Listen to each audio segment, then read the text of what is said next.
lo voy a meter a la cárcel. Oiga, y hoy, leyendo el periódico, me encuentro con una columna que me sorprende tremendamente. Se titula La Marea Roja. Es esta que está en pantalla. Es oficial.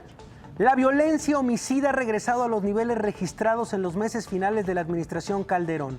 En mayo, este mes que acaba de pasar, se registraron 1,746 averiguaciones previas por homicidio doloso, el mayor número desde septiembre de 2012. Y le escribe Alejandro Ope. Y Alejandro Ope está esta noche aquí en Sin Lugar a Dudas. ¿Cómo te va, Alejandro?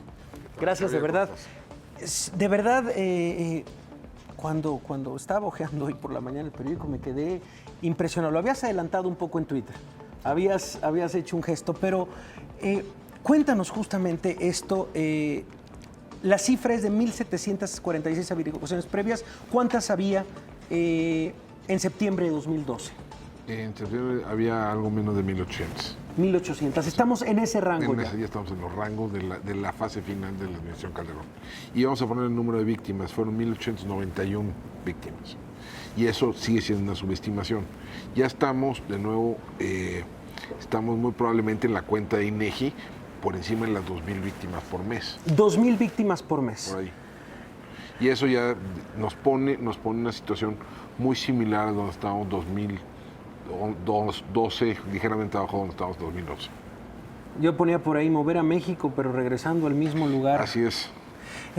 Lo que me llama la atención es que analizas y dices, no se trata de un fenómeno aislado, no es un estado en el cual se concentra. Son 23 de las 32 entidades federativas en donde ha habido un incremento. Así es. Si uno agarra el periodo de enero-mayo, 2016, y lo compara con el mismo periodo del año pasado, hay más homicidios este año en 23 de 32 entidades federativas. Entonces, esto no es nada más unos cuantos brotes de violencia aislados en el país. Es un fenómeno bastante generalizado. Deja de darte un dato que no puse en la columna, pero me parece muy interesante. Si tú quitas excluyendo Ciudad Juárez, hay más homicidios en 2016 que en 2010. Hay más homicidios excluyendo en 2010, excluyendo Ciudad Juárez. Excluyendo Ciudad Juárez. Que fue el foco de Calderón. Ciudad Juárez, había un brote de violencia gigantesco, ¿no? Pero excluyendo ese caso, estamos arriba de 2010 y más o menos sobre el rango de 2011. Efectivamente, es una marea roja que está permeando al país. Bueno, ¿qué sucede? ¿Qué sucede, Alejandro? Mira, no sabemos con precisión. Yo en la columna pongo algunas hipótesis. Una es que la fragmentación de los grupos criminales se ha acelerado, ¿no? El gobierno ha presumido, y con razón, su eficacia para capturar cabecillas del crimen organizado. Llevan 90 y tantos de 122, ¿no? Los objetivos marcados. Los objetivos prioritarios, como les llaman. Bueno, pues eso muy probablemente está teniendo un efecto desestabilizador. Los grupos criminales están generando fenómenos, conflicto sucesorio, está generando procesos de escisiones, está generando vacíos de poder en diversas regiones del país. Los casos extremos de eso son Guerrero, por un lado, donde tienes quién sabe cuántos van, Guerreros Unidos, los Ardillos, los Rojos, los del SIDA, etcétera. Sí. Y tienes el caso de Tamaulipas, ¿no? Donde luego cuando uno ve balaceras en Reynosa o en Matamoros, etcétera, ya no es un conflicto Golfo-Z, sino son entre facciones distintas del Golfo, entre facciones distintas de Zetas, ¿no? Entonces, una es la fragmentación. Es un primer punto. El segundo punto es, yo creo que ya hay un conflicto abierto entre algunos de los grandes grupos criminales que aún persisten. Ya hay un conflicto abierto. O sea, y por ejemplo, entre el cártel de Jalisco y el cártel de Sinaloa. Eso podría estar detrás del inmenso incremento de la violencia en Colima este año, ¿no? Que Colima ha sido el campeón del incremento este año. Y nos decía el Observatorio Ciudadano, nos decía, ojo en 2017 con Nayarit. Decía, Nayarit también se viene complicado. Podría ser Nayarit. O sea, todo el Pacífico se está calentando. Un dato que parece también hablar de un conflicto que parecía ya superado, ¿no? Superado porque uno de los grupos en disputa parecía derrotado. Hace un par de semanas hubo un conflicto en Badiraguato. una balacera en Badiraguato, Sí.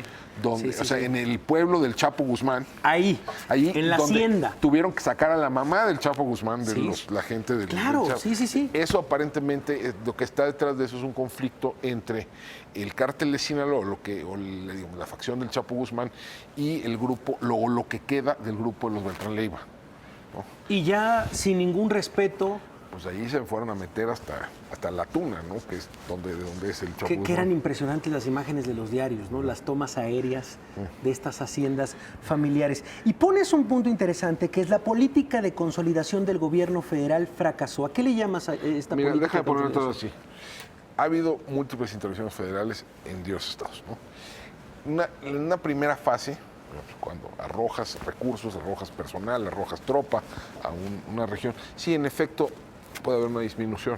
Sí, nada más por tener más botas en el terreno, ¿no? Pero esos recursos, ese personal, eventualmente tiene que ser trasladado a otro lado, ¿no? O sea, surge otra emergencia en otro lado. Si no se hizo la labor de ir construyendo capacidades ahí localmente, Sí, no, pues lo que pasa es que nos regresamos. Claro. Esa ha sido, por ejemplo, o sea, la vuelve a historia. florecer, se podría decir. O sea, esa ha sido, por ejemplo, la historia de Tamaulipas de hace varios años, ¿no? Ha sido la historia de Guerrero, puede estar también sucediendo en Michoacán, incluso, digamos, Nuevo León, ¿no? Que trae un incremento importante este año con respecto al año pasado. Es decir, sí ha habido esfuerzos de disminución, de pacificación. El caso de Juárez sigue siendo milagroso, Sí. ¿no? En muchos sentidos. Torreón, La Laguna, etc. Pero hay muchos lugares donde el equilibrio depende Sí. de la presencia federal. Y en el momento que la presencia federal se reduce por razones casi naturales, rebrota el problema. Dices, ya no hay tiempo para la complacencia y la negación. Si el gobierno no reacciona pronto, la situación de violencia que herede a la siguiente administración va a ser peor, tal vez mucho peor, que la imperante hace 4 años. Estamos en una gráfica ascendente Sin duda. de violencia y de homicidios. Déjame darte los números. En 2000, a ver, empieza esta administración con 22 homicidios por 100,000 habitantes. Ese es el 2002, la línea base.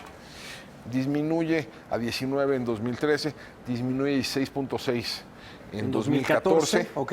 2014 y vuelve a aumentar. Todavía no sabemos por qué, con precisión, porque no ha salido el dato INEGI, pero va a salir en un par de semanas. Va a estar 2015 fue hace como 18. Yo creo que 2016, al ritmo que vamos a estar en 20. Para el año que entra, al ritmo que vamos a estar de vuelta en 22 o arriba de 22. Claro, y el 2018, bueno, pues en esta gráfica y en esta tendencia. Pues es necesario, por supuesto, leer a Alejandro Ope, es necesario también seguirlo a través de Twitter a Ope71. Y agradezco tu análisis y agradezco que hayas estado por acá, Alejandro. Muchísimas un gracias, placer, de Javier. verdad. Siempre es un gusto. Bueno, pues ahí está. De verdad nosotros queríamos tocar base en este tema que, pues al parecer sí, hay diferentes agendas, la CENTE, con la Secretaría de Gobernación, hay diferentes agendas, los viajes del presidente a Canadá, sin duda, pero hay aquí una ranura que hay que visualizar y que hay que de verdad señalar. El tema de la violencia no es un caso aislado, 23 de las 32 entidades a la alza.